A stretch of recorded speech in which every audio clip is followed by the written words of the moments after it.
नमस्कार और हमारे साथ इस खास बातचीत में जुड़ने के लिए धन्यवाद। आज हम एक बहुत दिलचस्प स्रोत पर गौर कर रहे हैं। जी। एक पाठ जिसका शीर्षक है मैं दुख देने वाले सभी विचारों को बदलने का चुनाव कर सकता हूँ। हाँ, ये टाइटल ही अपने आप में काफी बोल्ड स्टेटमेंट है है। ना? क्या हम सच में अपने दुख देने वाले विचारों को बस चुनकर बदल सकते हैं? ये स्रोत इसी गहरे सवाल को देखता है। बिल्कुल। और आज हमारी चर्चा का मकसद यही समझना है, क्या वाकई हमारे विचारों पर हमारा कंट्रोल है, खासकर जब हालात मुश्किल हों, डरावने हों।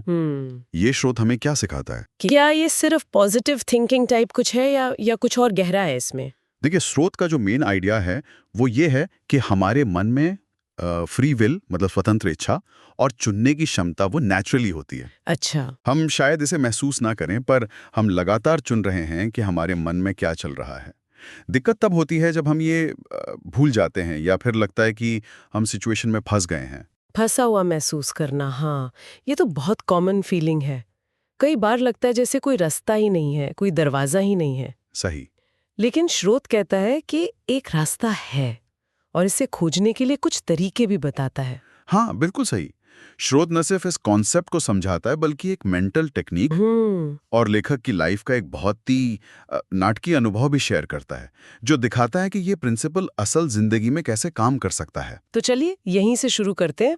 ये जो विचार है कि हम अपने विचारों के मालिक हैं, स्रोत इस पर कैसे जोर देता है, खासकर जब हम बिल्कुल पावरलेस फील करते हैं। स्रोत ये साफ करता है कि स्वतंत्र इच्छा कोई ऐसी चीज नहीं है जो हमें कमानी है या हासिल करनी है। वो मन का एक बेसिक गुण है, वो पहले से है। पहले से है। हाँ, हम हर पल चुन रहे हैं किस विचार पर ध्यान देना है, किस भावना को महसूस करना है। प्रॉब्लम है हमारी अवेयरनेस की कमी। हम अपनी इस चुनने की शक्ति को अनदेखा कर देते हैं या भूल जाते हैं। ठीक है, तो शक्ति तो है, बस हम उसे पहचान नहीं पाते शायद। अच्छा, अगर कोई सचमुच फंसा हुआ महसूस कर रहा है, किसी प्रॉब्लम में बिल्कुल घिरा हुआ, तो स्रोत एक टेक्निक बताता है, सक्रिय कल्पना। ये क्या है, कैसे काम करती है ये? Active imagination. हाँ। जैसा नाम से ही पता चल रहा है, ये एक मेंटल प्रोसेस है जहां हम जानबूझकर अपने मन में तस्वीरें और सिचुएशंस बनाते हैं। ये सिर्फ डे ड्रीमिंग नहीं है, इसका एक मकसद होता है, या तो अपनी इमोशनल स्टेट बदलना या किसी प्रॉब्लम का हल खोजना। स्रोत इसे एक प्रैक्टिकल एक्सरसाइज की तरह बताता है। तो एक तरह का गाइडेड मेंटल अभ्यास हुआ ये। इसके स्टेप्स क्या बताता है स्रोत? हाँ, इसे ऐसे समझिए। पहला कदम, अपनी प्रॉब्लम को एक ठोस चीज की तरह इमेजिन करें। मान लीजिए एक दीवार है जो आपका रास्ता रोक के खड़ी है। ठीक है। फिर अपनी कल्पना में उस दीवार पर एक दरवाजा पेंट कीजिए और उस दरवाजे के ऊपर एक चमकीला लाल एग्जिट यानी निकास का साइन लगा दीजिए। Exit sign. अब सोचिए कि आप उस दरवाजे को खोल रहे हैं, उससे बाहर निकल रहे हैं और फिर उसे अपने पीछे कसकर बंद कर रहे हैं। वो दीवार, वो प्रॉब्लम अब दूसरी तरफ रह गई। ये विजुअलाइज करना तो हो सकता है, दीवार, दरवाजा, बाहर निकलना। इसके बाद उस नई आजादी को महसूस करना है। इमेजिन करें कि आप एक ऐसी जगह पर हैं जहां कोई चिंता नहीं है, कोई बोझ नहीं। आप वो कर रहे हैं जो आपको पसंद है, जिससे खुशी मिलती है। यह आपका अपना पर्सनल मेंटल स्पेस है। एक सेफ, शांत जगह मन के अंदर। और फिर हम हमेशा तो वहां नहीं रह सकते ना? नहीं, बिल्कुल नहीं। पॉइंट वो नहीं है। जब आप तैयार महसूस करें, जब आप उस शांति और खुशी को थोड़ा महसूस कर लें, तो उस मेंटल जगह से बाहर आएं। लेकिन जो इम्पोर्टेंट है वो ये कि आप उस आज़ादी और हल्केपन की फीलिंग को अपने साथ लेकर लौटें। अच्छा। वो फीलिंग जो आपको तब मिली थी जब आपने प्रॉब्लम को पीछे छोड़ा था। और स्रोत के मुताबिक इस पूरी एक्सरसाइज का नतीजा क्या होता है? क्या सिर्फ अच्छा महसूस करने से प्रॉब्लम हल हो जाती है?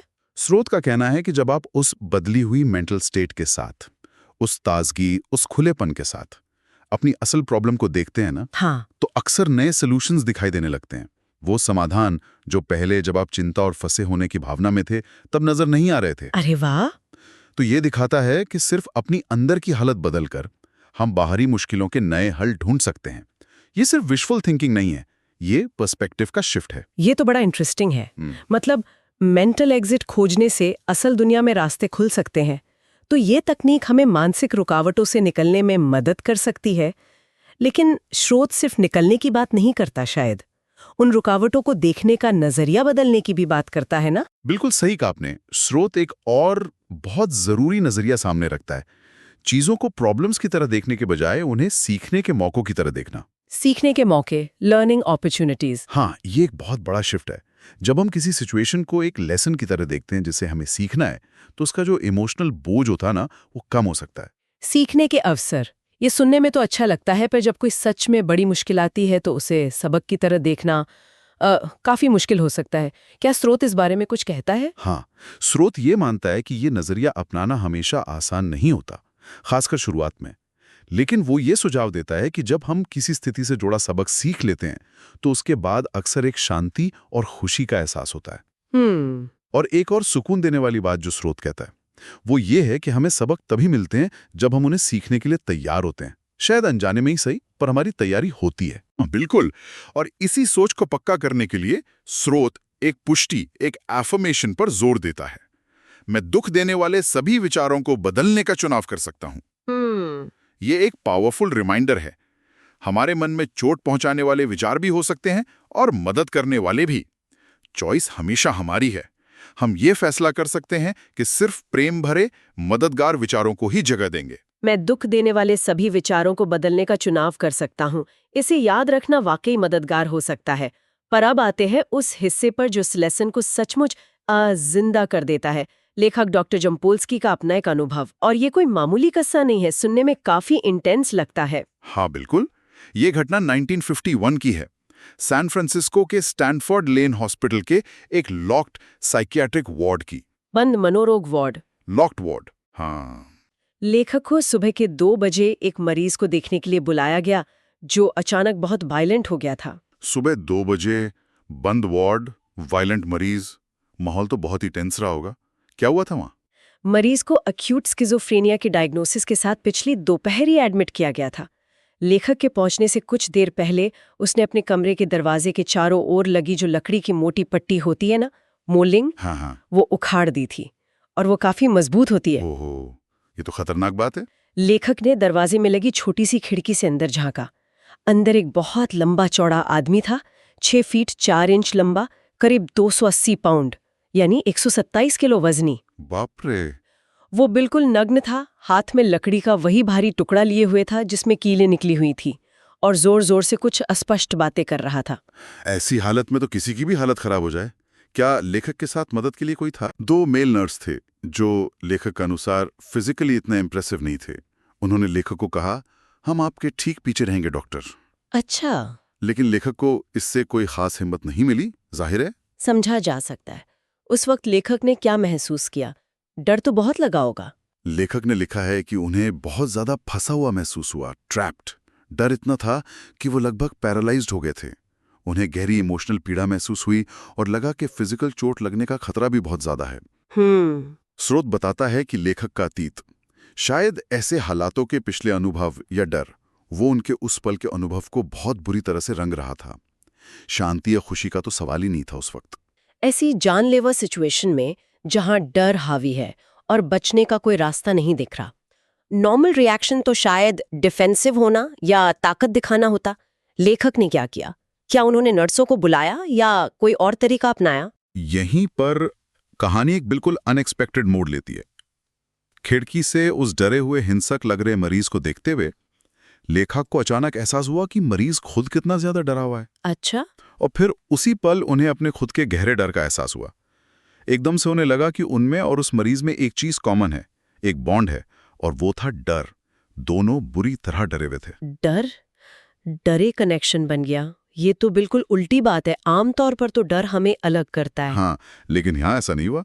लेखक को और कुछ नहीं सूझा। उन्हें लगा शायद यही एक रास्ता है। तो उन्होंने उस मोटे बंद दरवाजे के पार से चिल्लाकर कहा, मेरा नाम डॉक्टर जम्पोल्स्की है और मैं अंदर आकर आपकी मदद करना चाहता हूँ, लेकिन मैं डरा हुआ हूँ। क्या उन्होंने सीधे सीधे अपना डर मान लिया उस मरीज के सामने जो इतना खतरनाक लग रहा था? हाँ, और उन्होंने आगे कहा, मुझे डर है कि मुझे चोट लग सकती है, और मुझे डर है कि आपको चोट लग सकती है, और मैं सोच रहा हूँ कि क्या आप भी डरे हुए नहीं हैं? और उस मरीज ने क्या कहा? क्या उसने सुना, समझा ये सब? मरीज ने अचानक वो जो अस्पष्ट बातें कर रहा था वो बंद कर दी। वो मुड़ा, दरवाजे की तरफ देखा और कहा, तुम बिल्कुल सही कह रहे हो, मैं डरा हुआ हूँ। The source quotes him saying, "You're goddamn right. I am scared." अरे बाप रे, ये तो कमाल हो गया। तो दरवाजे के दोनों तरफ दो डरे हुए इंसान एक दूसरे पर चिल्ला रहे थे अपने डर के बारे में। बिल्कुल। लेखक चिल्लाकर बता रहे थे कि वो कितने डरे हुए हैं और मरीज चिल्लाकर अपने डर को निकाल रहा था। स्रोत में लेखक कहते हैं, एक तरह से हम एक दूसरे के थेरेपिस्ट बन गए। वाह। जैसे जैसे वे बात करते गए, उनका वो आपसी डर कम होता गया, उनकी आवाजें शांत होती गईं। और इसका नतीजा क्या निकला फिर? क्या सिचुएशन कंट्रोल में आई? हाँ, थोड़ी देर बाद मरीज ने लेखक को अकेले अंदर आने दिया, कोई नर्स साथ नहीं। अकेले? लेखक अंदर गए, शांति से उससे बात की, उसे कुछ ओरल मेडिकेशन दी और फिर सेफली बाहर आ गए। जो सिचुएशन कुछ देर पहले जानलेवा लग रही थी, वो पूरी तरह बदल गई थी।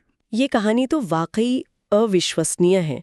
मतलब डर और हिंसा के बिल्कुल किनारे से आपसी समझ और शांति तक का सफर, सिर्फ नजरिए और कम्युनिकेशन के एक बदलाव से। लेखक ने इस अनुभव से क्या मेन लेसन सीखे? कई बहुत जरूरी बातें सामने आईं। पहला तो उनकी शुरुआती धारणा कि मरीज एक दुश्मन है जो चोट पहुंचा सकता है। ये अतीत की कंडीशनिंग थी। हाथ में हथियार जैसा कुछ हो और कोई परेशान हो तो वो खतरनाक है। ये तो स्वाभाविक सोच है। हाँ, दूसरा, उन्होंने जो चुनाव किया, उन्होंने अथॉरिटी या चालाकी का इस्तेमाल नहीं किया। अगर करते तो शायद डर और बढ़ता, अलगाव और गहरा होता। उन्होंने टकराव का रास्ता नहीं चुना। सही। तीसरा, जो सबसे अहम था, उन्होंने ताकत दिखाने के बजाय अपने साझा डर में कनेक्शन खोजा। उन्होंने ईमानदारी से अपनी कमजोरी यानी डर को दिखाया और एक तरह से मरीज से ही मदद मांगी। तो अपनी वल्नरेबिलिटी को एक्सेप्ट करना ही स्ट्रेंथ बन गया उस वक्त। एग्जैक्टली। और इसी से जुड़ा चौथा सबक था पर्सपेक्टिव शिफ्ट। मरीज को दुश्मन समझने के बजाय उसे एक टीचर के रूप में देखना। उस मरीज ने अनजाने में ही सही लेखक को उनके अपने डर का सामना करने और एक बिल्कुल अलग रास्ता खोजने में मदद की। दुश्मन को टीचर के रूप में देखना। हाँ।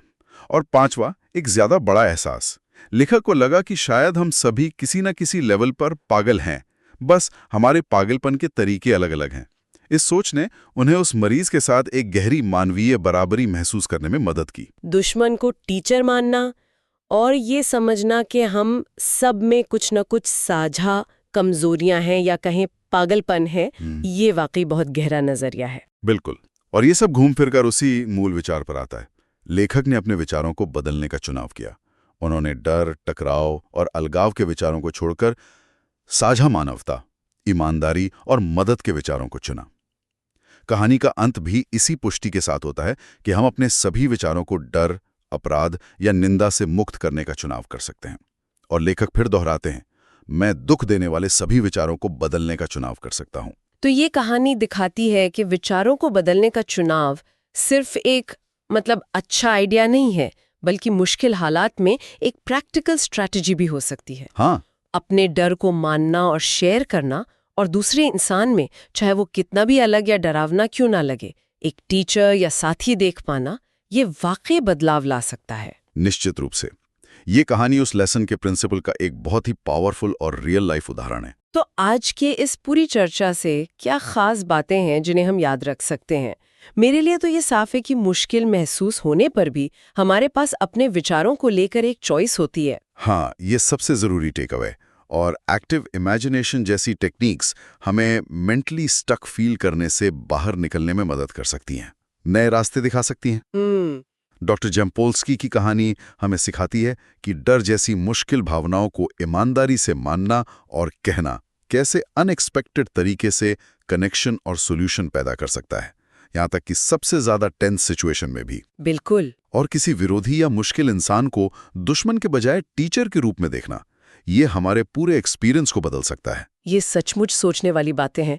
इसने मुझे तो अपने पर्सपेक्टिव पर फिर से सोचने पर मजबूर किया है। हाँ, ये स्रोत हमें अपने अंदर झांकने और अपनी शक्तियों और विकल्पों को पहचानने के लिए इंस्पायर करता है। आज की बातचीत के बाद शायद सुनने वाले इस पे सोच सकते हैं।